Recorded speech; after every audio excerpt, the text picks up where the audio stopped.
Evening সবাইকে। আজকে এসে গেছি সল্টলেকে বিএফ পার্কে, যেখানে আবার একটা খাদ্য মেলা বসছে। চলো দেখাই যাক। আমরা ভুল করে পিছনের গেট থেকে ঢুকে পড়েছি। সামনে এসে দেখছি এরকম ফাংশন হচ্ছে, অনেক সেলিব্রিটিরাও এসে, ইউটিউবাররাও এসে। তো ঠিক আছে, এত ভিড়ে চলো আমরা এক্সপ্লোর করি।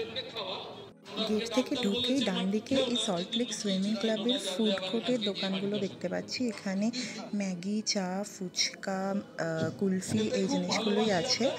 আর ওই দিকটা দেখা যাচ্ছে গুপ্তা ব্রাদার্সেরও দোকান আছে। এর পাশেই দেখছি মিঠাই, অ্যাপেটাইট, গঙ্গোত্রী এই দোকানগুলো আছে। আর এর সামনেটা বেশ কয়েকটা টেবিল আছে, এখানে সবাই নিয়ে খেতে পারবে।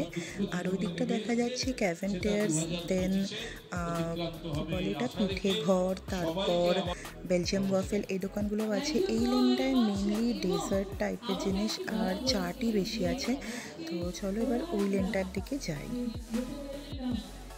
এই লেনটা শুরুই হচ্ছে ফ্লোরিস, চাউম্যান এই দোকানগুলো দিয়ে। এগুলো তো হামেশাই কলকাতায় পাওয়া যায়, খুব একটা অন্যরকম কিছু পাচ্ছি না। খুঁজতে খুঁজতে এই নবদ্বীপের দোকানটা পেলাম। এখানে সবকটা মিষ্টি 25 টাকা পিস।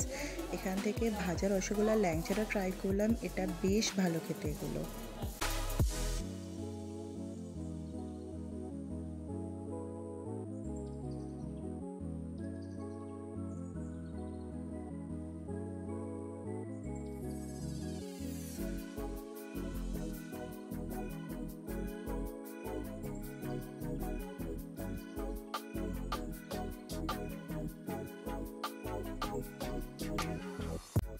এই দিকটায় বেশ অনেকগুলো চিকেন অ্যান্ড ফিশ আইটেমের দোকান আছে, যেমন Fish and Fish, Zafrani, Bakkhali fish, then India restaurant. এই জাফরানিটা থেকে আমরা চিকেন মালাই কাবাব আর ফিশ ফিঙ্গার ট্রাই করলাম, বেশ ভালো খেতে।